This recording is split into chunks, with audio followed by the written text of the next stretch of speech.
আসলে দেখুন, যখন যে একটা দাবি উঠে সেই দাবিটা উঠার পিছনের প্রেক্ষাপট থাকে।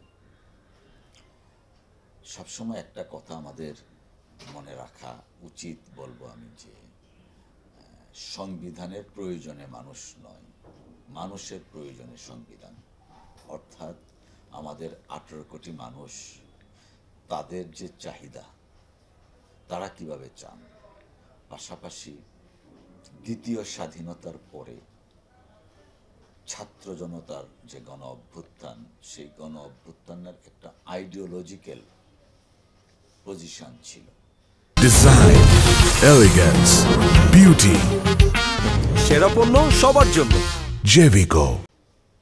সেই আইডিওলজিক্যাল পজিশনটাকে আমাদের মাথায় রাখতে হবে, কেননা আন্দোলন সংগ্রাম যা হয়েছিল ফেসিস্ট সরকারের বিরুদ্ধে একটা, there is a distinction between elected government, unelected government, popular government, unpopular government and fascist government. So এই ফেসিস্ট রেজিমের বিরুদ্ধে যে আন্দোলন সংগ্রাম হয়েছে, সেটার একটা তাত্ত্বিক দিক ছিল, আইডিওলজিক্যাল দিক ছিল, সেই দিকটা বিবেচনায় আনতে হবে।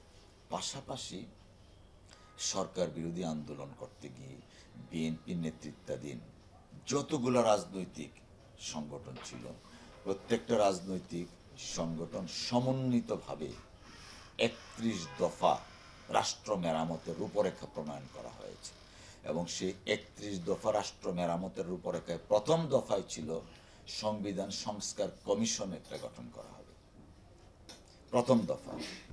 সো অতএব সংবিধানটা যে সময় উপযোগী না, মানুষের কল্যাণের জন্য সংবিধানটা না, অনেকাংশে সেই জিনিসটা থেকেই কিন্তু দাবিটা এসছে।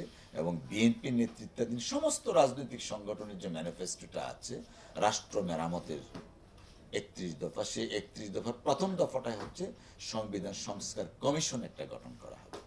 তো অফকোর্স আমাদের সংবিধানে অনেক ধরনের অ্যানামলি আছে, যেমন সংবিধানের অনুচ্ছেদ 70 অনুচ্ছেদে যে যে পার্টি থেকে নির্বাচিত হবে তার এগেনস্টে ভোট দেওয়া যাবে না। So you are binding someone under a chain, সেই জিনিসটা বিবেচনার দাবি রাখে। সংবিধানে আগে ছিল ধরেন ন্যায়পাল একটা বিধান ছিল, সেই ন্যায়পাল বিধানটাকে অ্যাবলিস্ট করা হয়েছে। এরকম অনেক ডিসক্রিপেন্সিস ছিল। পাশাপাশি জন আকাঙ্ক্ষার প্রতিফলন ঘটাতে হবে সংবিধানে। জন আকাঙ্ক্ষার প্রতিফলন, কোন জন আকাঙ্ক্ষার প্রতিফলন? যে জনগণ বাংলাদেশের সংখ্যাগরিষ্ঠ জনগোষ্ঠী। আমি কিন্তু দল মত পথ যাচ্ছি না। আজকে বাংলাদেশের মোর দেন 60% মানুষ হচ্ছে 40 বছরের নিচে।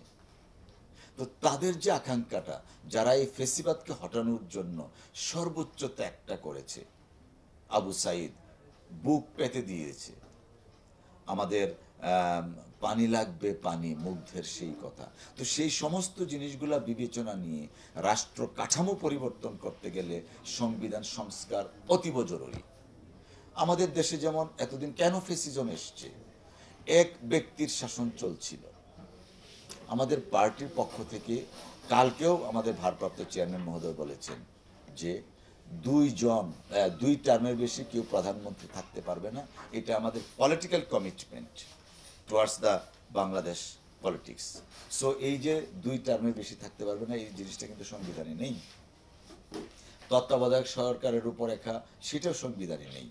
তারপরে সুপ্রিম জুডিশিয়াল কাউন্সিল, যেটা সর্বজন গ্রহণযোগ্য একটা পদ্ধতি ছিল, সেই সুপ্রিম জুডিশিয়াল কাউন্সিলটা কিন্তু অ্যাবলিশ করা হয়েছে।